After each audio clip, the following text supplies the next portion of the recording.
Hello everyone, good morning. Welcome back to my channel Rinku Das vlogs. আশা করি তোমরা সবাই ভালো আছো আর আমি অনেক ভালোই আছি। আর তারপরে আমি তো নেক্সট বার তোমাগুলোকে শেয়ার করুম কইছিলাম আমি তো, আর তো এখানে করি নাই কালকে, তো আজকে এখানে শেয়ার করতেছি। আমি সব বাসি কাজগুলো করার পরে আমি চলে আসলাম স্নান করে পুজো দিতে। তো তোমাদের সাথে একটা জিনিস শেয়ার করছিলাম যে আমার মানে ছোটো আয়না অনেকটাই পছন্দ লাগে, আরেকটা ছিল। আর তারপরে এই মেকআপটাকে আমি সব কিছু মেকআপের বস্তু সবগুলো ফেলি, তারপরে তো মানে আয়না হিসাবে মানে রাখবো বলে মানে বক্সটা অনেকটাই সুন্দর।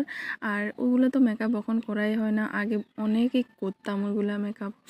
তারপরে দেখো স্নান করে পুজো দিতে চলে আসলাম। তারপরে আমি ঘরটাকে সুন্দর করে সিঁদুর লাগিয়ে দিলাম, তারপরে শঙ্কর জলটা ছিটিয়ে দিলাম। আর এখন কি বলো তো, ঠান্ডা সিজনে না এত একটা ফুল নেই।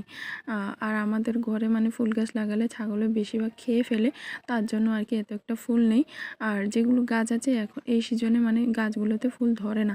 তারপরে দেখো বলতে বলতে মা আর বাবা এখানে মাছ ধরতেছিল, তো আমি একটু ভিডিও করে নিলাম। দেখো আমাদের পুকুরের মাছ কি বাচ্চা মাছ আর তেলাপিয়া মাছ আর পুঁটি মাছ পেয়েছিল। তারপরে আমি মাছ এদিকে পেয়েছে বলে আমি এখানে সব কিছু রেডি করছিলাম, মশলাপাতি যা যা ছিল। তারপরে দেখো আমি মাছগুলোকে বানাবার জন্য সব কিছু তৈরি করে নিলাম। মা এখানে সবজি কাটে দিচ্ছিল, তো আমি এখানে আগুনটা ধরিয়ে দিলাম। তো বেশি বড় করি নেই, বানিয়েছিলাম মাছের ঝাল আর ভাত বানিয়েছিলাম, আর কিছুই না। আর সকালের ডাল আর এখানে লারবার তরকারি ছিল তার জন্য।